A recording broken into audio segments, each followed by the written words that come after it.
정신과 의사가 만난 한 여대생 이야기입니다. 그 여대생에게 병적인 짝사랑이 있었습니다. 먼저 그 여학생의 자라온 환경을 살펴보았습니다. 학생 어머니 이야기입니다. 이 학생의 어머니는 공부를 계속하고 싶었습니다만 집안 사정 때문에 대학을 다니다가 중퇴를 했습니다. 그리고 결혼을 해서 지금 남편을 만났습니다. 남편은 인류대학을 나왔습니다. 그런데 권위주의적인 성격이 있었습니다. 아내를 지배하려고 했고 아내를 무시하는 경향이 많았습니다. 아이 어머니는 자신의 열등감을 자존심으로 버티었습니다. 겉으로는 남편에게 복종을 하면서도 그러나 마음은 주지 않았습니다. 대신 남편에게 받지 못한 사랑 그리고 자신의 열등감을 보상하기 위해서 딸을 사랑했습니다. 공부도 잘하고 예쁜 딸에게 온통 자기의 사랑을 다 쏟아 부었습니다. 자신이 못다한 모든 것, 못 받은 모든 것 딸에게 채워주려고 했습니다. 그러다 보니 아이는 엄마만 붙어 다녔습니다. 아빠는 피곤한 몸과 마음으로 집에 들어와서 딸의 응석을 받고 싶었습니다만은 딸은 통 가까이 오지를 않습니다. 남편은 그것이 아내가 아이를 싸고 돌기 때문이라고 생각합니다. 이 때문인지 남편은 아내에게도 딸에게도 아무 일도 아닌데도 화를 자주 내었습니다. 그러면 딸은 아버지를 더 무서워하게 되었고 언제 폭발할지 모르는 아빠를 더 경계하고 더 멀리 했습니다. 그러면서도 아이 마음속에는 아빠의 사랑을 받고 싶습니다. 아빠를 사랑하고 싶습니다. 자기 친구들이 자기 아빠와 함께 다니는 것을 보면은 너무도 부러웠습니다. 그러나 자기가 아빠를 가까이 하고 아빠를 사랑하는 마음을 알게 되면은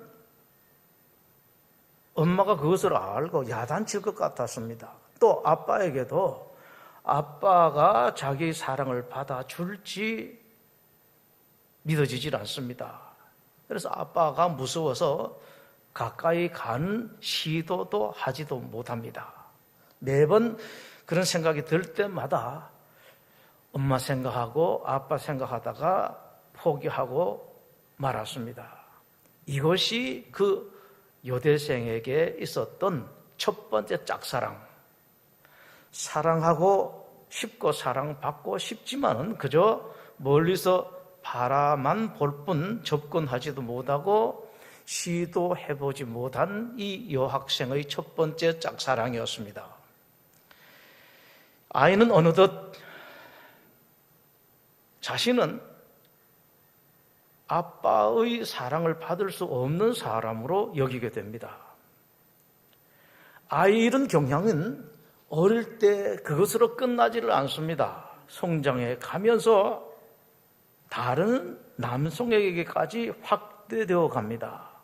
자기는 어떤 남자의 사랑도 받을 수 없는 사람, 할 수도 없는 사람이라는 생각이 굳어져 버리게 됩니다. 그런데 언제부턴가 어떤 사람이 좋아지기 시작합니다. 그 사람 생각만 해도 마음이 설레었습니다. 온 마음이 늘 그 사람 생각으로 가득 찼습니다.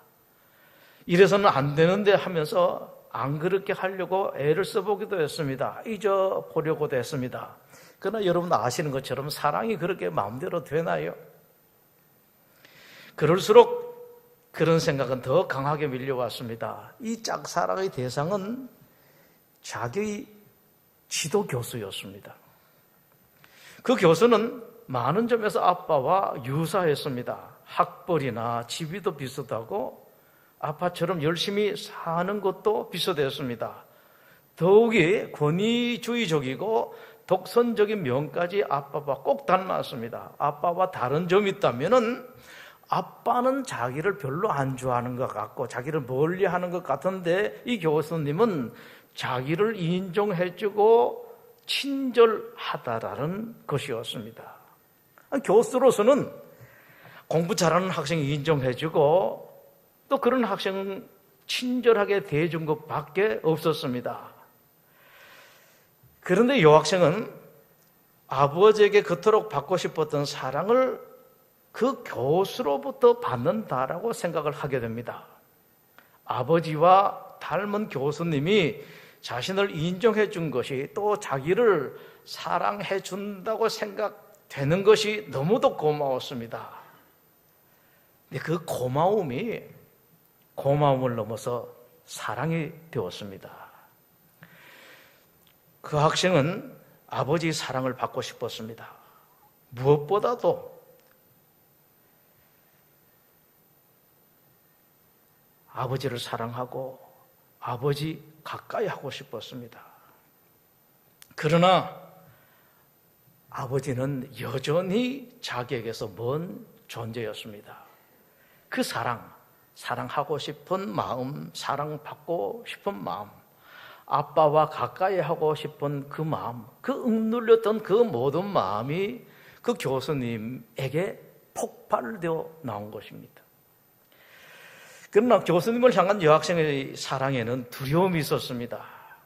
불안하고 항상 두려웠습니다. 과연 나 같은 사람이 사랑을 할 수 있을까? 나도 사랑을 받을 수 있을까? 혹 저 교수님도 아버지처럼 갑자기 나를 야단치며 멀리하지는 않을까? 그런 마음이 조마조마하게 늘 이 여학생에게 있었습니다. 이 불안한 마음이 결국은 이 여학생에게 이룰 수 없는 짝사랑을 만들게 됩니다. 사랑을 할 수 없을 거라고 생각해 온 자신이 겨우 사랑을 해보았습니다마는 그러나 그 사랑은 혼자만 내태우고 이루어질 수가 없는 짝사랑. 더구나 그 짝사랑은 나는 이런 사랑밖에 할 수 없는 존재라고 생각하는 자기 비하로 가득 찬 병든 짝사랑이 되었습니다. 누군가를 사랑하고 싶지만 사랑할 수 없는 정상적인 사랑을 할 수 없는 이 여학생의 짝사랑은 모두가 어머니의 과잉 보호로부터 만들어진 결과였습니다. 이 여학생을 상담한 의사가 한 말입니다. 그 여학생의 짝사랑은 어쩌다 생긴 짝사랑이 아니다. 사랑에 대한 두려움과 열등감 그리고 낮은 자존감으로부터 말미암은 필연적으로 생길 수밖에 없는 병든 사랑이다라고 말합니다. 야곱의 어머니 리브가가 야곱에게 그랬습니다. 남편 이삭이 맏아들 에서를 작은 아들보다 더 사랑했습니다. 편애했습니다. 그에 대해서 리브가는 작은 아들 야곱을 사랑하는데 편애하게 됩니다. 창세기 25장은 이렇게 기록을 하고 있습니다. 이삭은 에서가 사냥한 고기를 좋아하므로 그를 사랑하고 리브가는 야곱을 사랑하였더라. 이 집안에 편애가 있었습니다. 아버지에게도 편애가 있었고 어머니에게도 편애가 있었습니다. 여러분, 편애는 있을 수가 있습니다. 인간이기 때문에 그렇습니다. 모든 사람들에게 다 편애가 있어요. 정도의 차이가 있습니다만은 모든 사람에게 편애가 있습니다. 그러나 편애가 심하면 안 됩니다. 여러분 꼭 잘 아시기를 바랍니다. 편애가 심하면 안 돼요. 얼마 전에 고등학교 2학년 학생 하나 만났는데 아예 공개적으로 그렇게 해요. 외할머니 앞에서 그렇게 합니다. 우리 외할머니는 친손자만 좋아하고 자기를 안 좋아한다고 그래요. 제가 따로 불러서 한마디 했습니다. 애는 고등학교 2학년이고 자기 이제 그 친손자는 초등학교 6학년인데 여러 가지를 이야기했습니다. 야, 사랑은 부족한 아이에게 가는 것이다. 그리고 더 어린 아이에게 가는 것이다. 할머니의 사랑은 그런 것이다. 라고 이렇게 설명을 해 주었습니다. 편에는 있습니다. 그러나 심하면 안 돼요. 반드시 문제를 일으킵니다. 어머니 리브가가 작은 아들 야곱을 사랑하는 것이 심했습니다. 편애가 아주 심했습니다. 그 편애가 야곱으로 하여금 여러 가지 죄를 짓도록 만듭니다. 아버지를 속이게 만들고 형의 것을 도둑질하게 만듭니다. 도와주는 것 정도가 아니라 어머니가 그 모든 일을 전적으로 만듭니다. 털 손에 붙여주는 것 하고 큰아들이 옷을 작은 아들에게 갖다 주는 것, 이 모든 일들을 다 합니다. 거짓말까지 전부 다 이렇게 말을 만들어줍니다. 여러분, 이 결과를 한번 보십시다. 어머니가 이렇게 표현했습니다. 그렇게 특별히 사랑했습니다. 근데 사랑한 결과가 뭔가요? 작은 아들 야곱에게 돌아온 것이 무엇입니까, 여러분? 성경은 정확하게 그것을 말씀을 합니다. 조금도 도움이 안 됐습니다. 오로지 작은 아들 야곱을 잘못되게만 하고 말았습니다. 작은 아들 야곱을 아버지에게는 못된 자식이 되게 합니다. 33절을 보시죠. 이삭이 심히 크게 떨며 이르되 그러면 사냥한 고기를 내게 가져온 자가 누구냐? 떱니다. 심하게 떨었습니다. 얼마나 큰 배신감, 얼마나 가슴 아픈 일이 아버지에게 있었는가를 성경은 말씀을 하고 있습니다. 그래서 쌍둥이 형제, 얼마나 친한 형제입니까? 얼마나 좋아할 만한 그런 형제입니까? 그 쌍둥이 형제 원수지간이 되도록 하고 맙니다. 41절입니다. 그의 아버지가 야곱에게 축복한 그 축복으로 말미암아 에서가 야곱을 미워하여 심중에 이르기를 아버지를 곡할 때가 가까워선즉 내가 내 아우 야곱을 죽이리라. 여기까지 오고 말았습니다. 원한이 생기게 합니다. 그 결과 어떻게 됩니까? 그렇게 사랑하는 아들, 그렇게 편애하면서 애꼈던 그 아들을 멀리 낯선 곳으로 떠나가게 만들고 기약 없는 생이별하도록 하고 맙니다. 42절에서요. 맏아들 에서의 이 말이 리브가에게 들림에 이에 사람을 보내어 작은 아들 야곱을 불러 그에게 이르되 내 형 에서가 너를 죽여 그 한을 풀려 하니 내 아들아 내 말을 따라 일어나 하란으로 가서 내 오라버니 라반에게로 피신하여 내 형의 노가 풀리기까지 몇 날 동안 그와 함께 거주하라. 몇 날? 아니었습니다. 20년이 훌쩍 넘었습니다. 그 아들을 보지 못하게 됩니다. 내 형의 분노가 풀려 내가 자기에게 행한 것을 잊어버리거든. 안 잊어버려져요, 여러분. 어렸을 때 받은 상처가요 안 잊어버려집니다. 지워지지를 않습니다. 내가 그 사람을 보내어 너를 거기서 불러오리라. 어찌 하루에 너희 둘을 잃으랴. 둘을 잃고 말았습니다. 이렇게 되었습니다, 여러분. 그 작은 아들 야곱이 형이 받을 축복을 훔쳤습니다. 그 복이 돌아온 게 있나요? 하나도 안 돌아왔습니다, 여러분. 리브가가 이걸 알지를 못했습니다. 이 모든 일의 원인이 어머니 리브가의 과잉 보호였습니다. 신자들이 아주 조심할 것이 있습니다. 과잉 보호가요, 신자들에게는 세상 사람들보다 더 심할 수 있다는 사실, 이걸 꼭 기억해야 됩니다. 까닭있습니다. 기독교 신자들에게 있어서 세상은 악합니다. 세상 사람들은 다 악인이라고 생각합니다. 자식을 붙들어 매 놀러 가면 내가 붙들려고 하고 어떻게 하든지 간에 교회 안에만 붙들어 놓으면 된다고 생각을 합니다.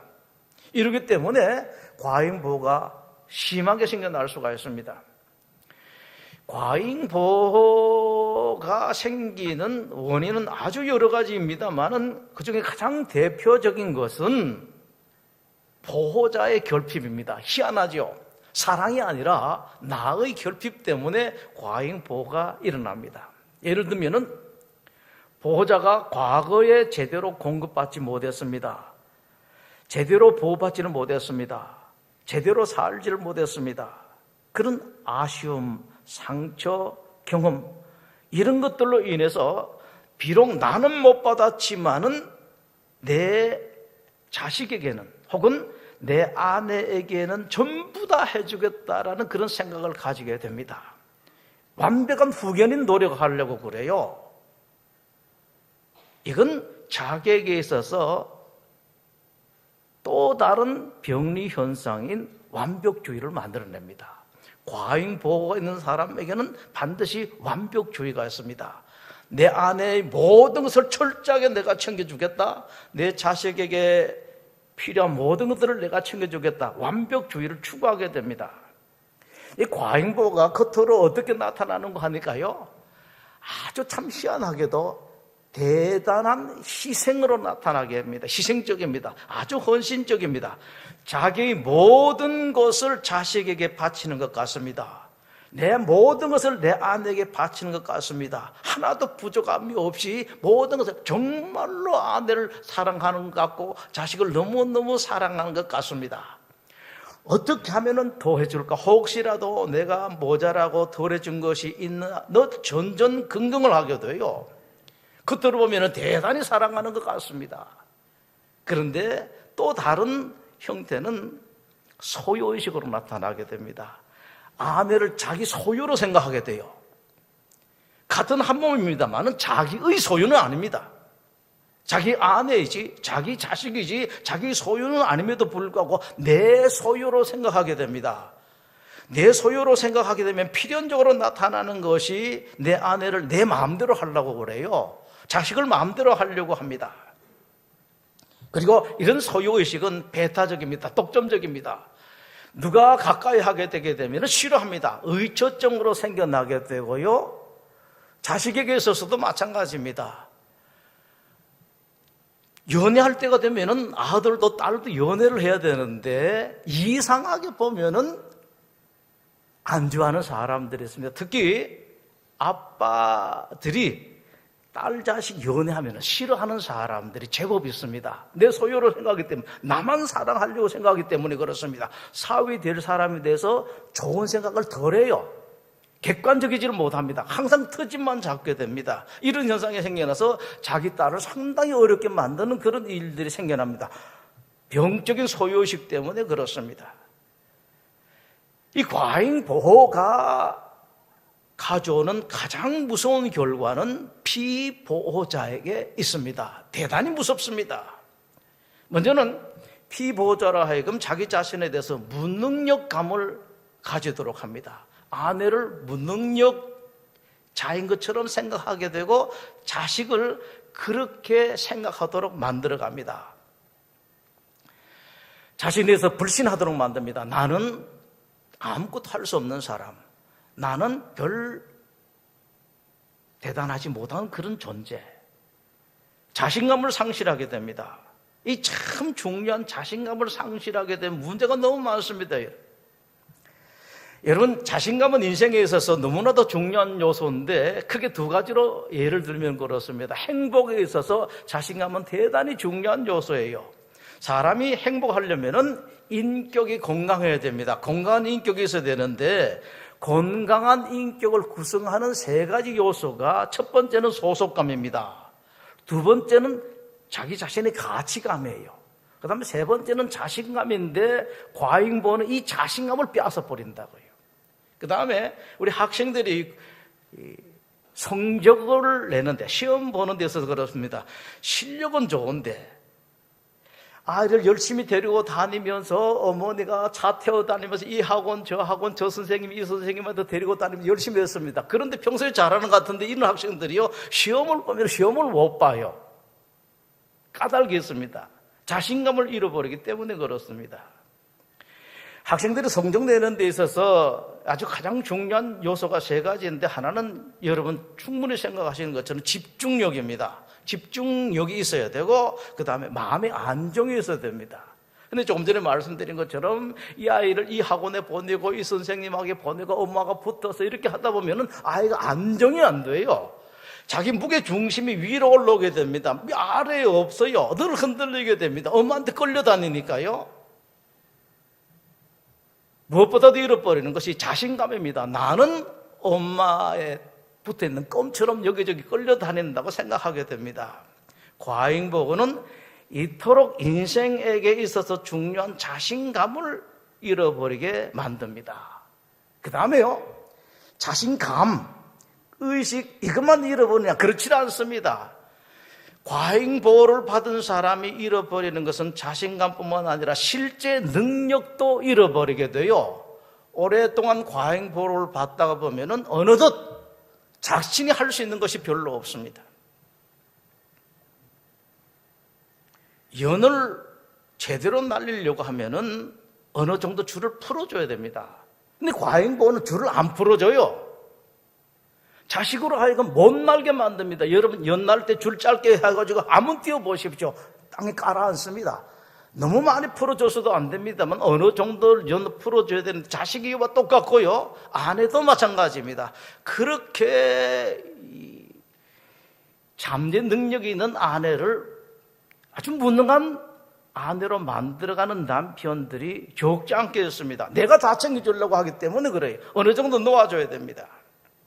그리고 이 과잉보호를 받는 사람은 상대방에게 다 속박이 됩니다. 전부 다 묶여버립니다. 그러면서 한편으로 그 마음속에는 그 속박으로부터 풀려나고 싶은 마음이 간절합니다. 그것 때문에 고마우면서도 한편으로는 밉습니다. 자기를 과잉보호하는 사람이요, 싫어집니다. 멀리하고 싶습니다. 자, 여기서 문제가 또 생겨납니다. 자기는 나를 과잉보호해주는 이 사람에게만 사랑을 받고 다른 사람은 다 나를 안 사랑하고 덜 사랑하는 사람들, 나를 거절하는 사람으로 생각하게 돼요. 나중에는 어떤 문제가 생기는 거 하니까 나를 사랑하고 보호해준다고 생각했던 이 사람도 정작 나를 사랑하는 것이 아니구나라는 것을 알게 돼요. 그리고 여기서 피보호자에게 생겨난 또 다른 병리 현상은 버림받은 마음이 생깁니다. 참 위험한 것이 생기게 돼요. 그러면서 이 피보호자는 죄책감을 가지게 됩니다. 저 남편이 그렇게 나를 사랑하는데 나는 그 사랑해 주는 것만큼 사랑이 안 돼요. 오히려 원망이 되고 미워지고 벗어나고 싶습니다. 빠져나가고 싶습니다. 떠나고 싶습니다. 그런 자신이 미워집니다. 죄책감이 생겨나요. 과잉보호는 심하게 말하면은 스스로 살아갈 수 있는 기회, 능력을 박탈하는 것입니다. 자녀로 하여금, 아내로 하여금 낮은 자아감을 갖도록 만듭니다.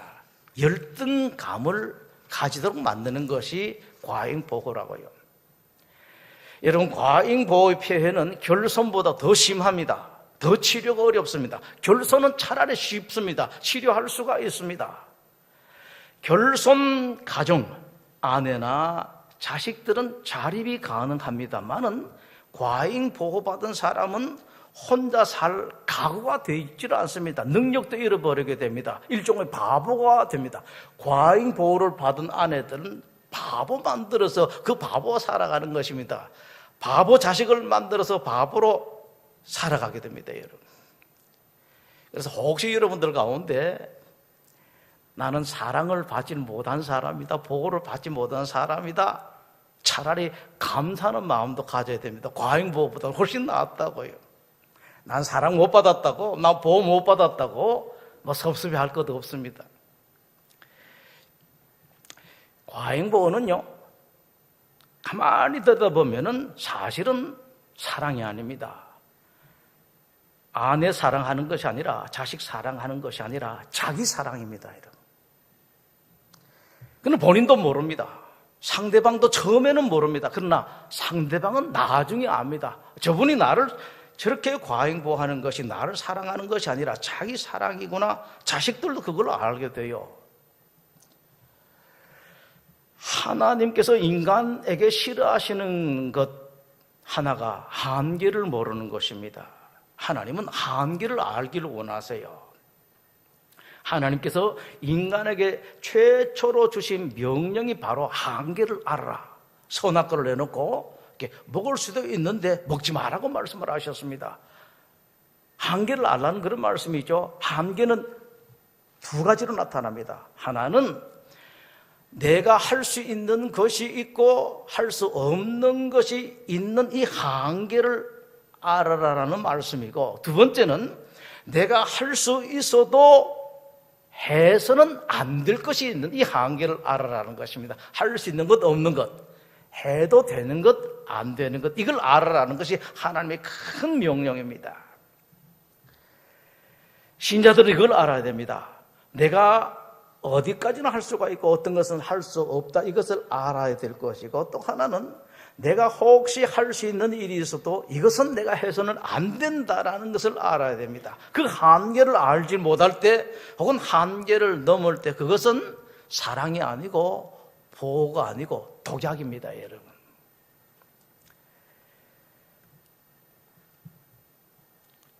여러분 정말로 사랑하고 싶으면은, 아내를 사랑하고 싶고 자식을 사랑하고 싶으면은 알아야 할 것이 있습니다.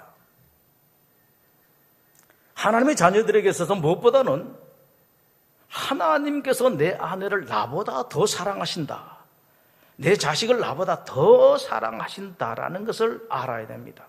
그리고 그것을 하나님께 맡겨야 돼요. 하나님께서 하시는 대로 맡길 줄을 알아야 됩니다. 그리고 우선은 내가 자식들을 키우고 보호를 하고 아내를 보호할 때에도 하나님께서 어떻게 하셨는가, 하나님 방식을 배워나가야 돼요. 하나님께서 이스라엘 백성들을 보호하시는 형태는 세 가지가 있습니다. 하나는 이집트의 보호가 있습니다. 이집트 들어갔을 때 그때는 노예로 살았습니다. 한동안은 요셉 때문에 아주 특혜를 받았고 나중에는 노예가 되었습니다. 그때는 하나님께서 전적으로 챙겨주셨습니다. 요셉 때문에 챙겨주셨고, 노예라는 것 때문에 아무것도 할 것 없이 시키는 대로만 했으면 되는 그런 보호함이 있었습니다. 그때는 불평할 게 없었어요. 노예로 일하고 그저 주면은 주고 자라 그러면 자고 하라 그러면 하면 게 됐습니다. 인간에게도 이런 때가 있습니다. 우리가 아내를, 자식들을 돌보할 때 우리가 이렇게 완전하게 보호해야 될 때가 있고 보호해야 될 것이 있습니다. 이걸 가리켜서 업고 가는 보호라고 하죠. 전적으로 내가 업고 갑니다. 이것도 알아야 되고, 두 번째는 광야 보호입니다.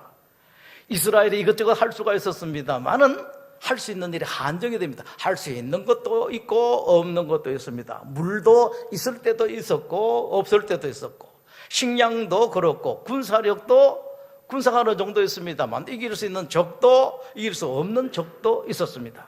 이럴 땐 불평도 있었습니다. 그러나 불평을 해도 하나님께서 야단은 치십니다만은 대체로 참아주십니다.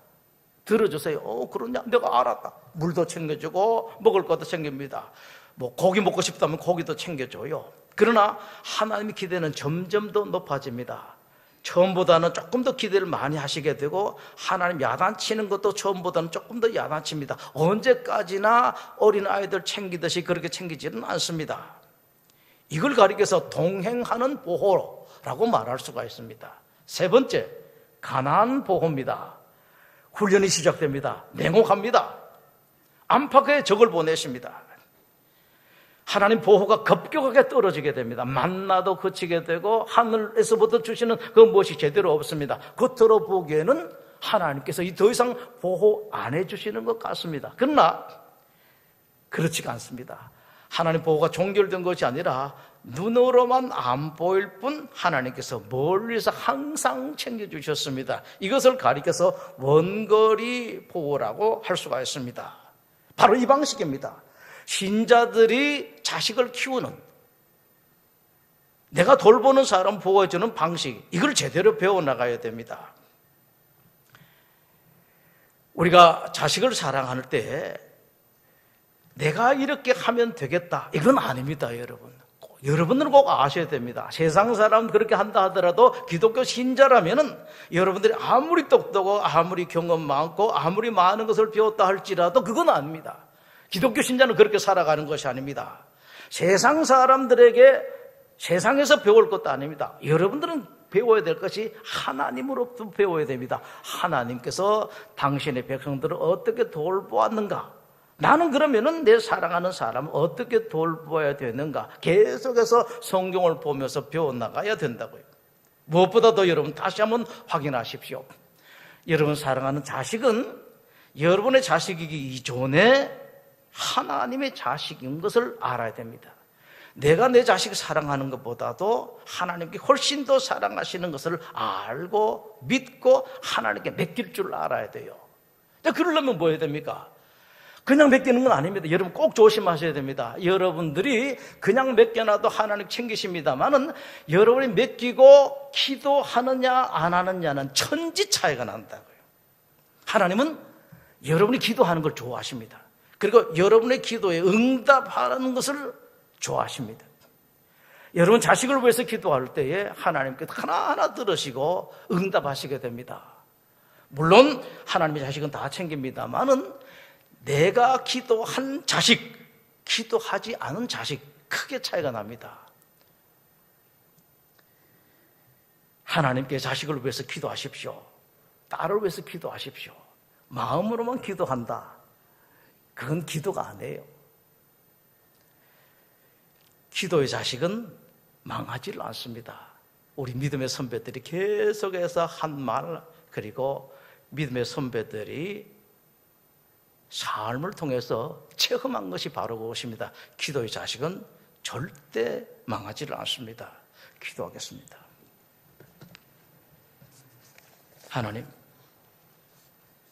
하나님의 사람들인 우리가 하나님 방식을 알게 하시고 하나님께서 원하시는 것을 알게 하시고 무엇보다도 믿음을 가지고 하나님께 맡길 수 있는, 하나님께 위탁할 수 있는, 그러면서 하나님께 언제나 성경에서 말씀하신 것처럼 쉬지 말고 사랑하는 딸, 사랑하는 아들을 위해서 기도하는 어머니, 아버지들이 되게 하여 주시옵소서.